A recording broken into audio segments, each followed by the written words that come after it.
এভাবে যদি ধরেন তাহলে কিন্তু এক ঘুতা মেরে কিন্তু আপনার 11-12টা বাজার দিবে আর কি। কিন্তু এরা কিন্তু গাভী গরু খুব শান্ত হয়।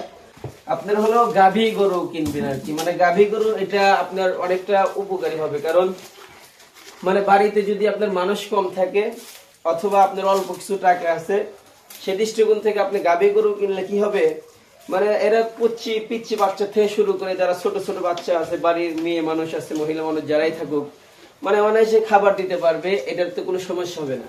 মানে খুব শান্ত হয় আর কি। এরকম যদি আপনার কোনো মানে ষাঁড় গরু অথবা আইরিয়া গরু যেটাই বলেন, সেটা তো আপনি এভাবে যদি ধরে থাকেন তাহলে কিন্তু এভাবে যদি ধরেন তাহলে কিন্তু এক ঘুতা মেরে কিন্তু আপনার 11-12টা বাজার দিবে আর কি। কিন্তু এরা কিন্তু গাভী গরু খুব শান্ত হয়। আর আরেকটা কথা, এটা আপনার যাই করেন না কেন, আপনি একটা কথা মাথায় রাখতে হবে যে আপনাকে কিনতে কখনো ঠকা যাবে না। আপনি যদি কিনতে যদি ঠকে যান, মানে এই গরুটা আমি মানে হাট ঘুরে 2 হাট ঘুরে কিনছি আর কি, মানে 55,000 টাকাটা কিনছি আর 400 টাকাটা ছাপাইছি আর কি। মানে আমি যাই হোক মোটামুটি জিতছি ঠকছি সেটা তো পরের কথা, আমি চেষ্টা করছি যে আমি যেন কিনতে না ঠকে যাই। আর আপনি যদি কিনতে ঠকে যান তাহলে কিন্তু আপনি লস হবে। কারণ আপনি এর পিছনে 3 মাস সর্বনিম্ন 3 মাস শ্রম দিতে হয়। একটা গরু আপনি যদি মোটা তাজা করেন সর্বনিম্ন আপনাকে 3 মাস শ্রম দিতে হবে। 3 মাস পরে আপনি গরুটা অনেক মানে আপনার স্বাস্থ্য ভালো হবে। এবং ওদের যদি নিয়মিত ট্রিটমেন্ট দেন এবং খাবারগুলো খাওয়ান, ঘাস মানে খাদ্য যাই দেন পরিমাণ মতো, মানে আমার এই গরু বুঝে আমাকে মানে একে খাওয়াটা দিতে হবে আর কি, এটা পরিমাণ মতো দিলেন তাহলে 3 মাস বাদে আপনার মোটামুটি একটা পরিপূর্ণ একটা গরু আপনি বানাইতে পারবেন। তো আমি এটা কিনছি, অবশ্যই এটাকে 3 মাস পালবো না। এটা আমি আমার যেহেতু বাজেট কম ছিল এটার পিছনে আমি 54,000 টাকাতে কিনছি। আর এটাকে আমি মানে কুরবানি ঈদের মধ্যে আর কি সেল দেবো ইনশাল্লাহ। তো প্রায় আমার হলো 1 মাস 17 দিন হবে, মানে কুরবানি ঈদের যদি আগের হাটে যদি সেল দিই তাহলে তাও 1 মাস 17 দিন হবে। তারপরেও আশা করি যে আল্লাহ তাআলা কিছু মানে বরকত দেবেন। কারণ পরিশ্রম করলে আল্লাহ তো কখনো বৃথা যাবে না, পরিশ্রম করলে আল্লাহ কিছুটা হলেও সফলতা দিবেনই আর কি।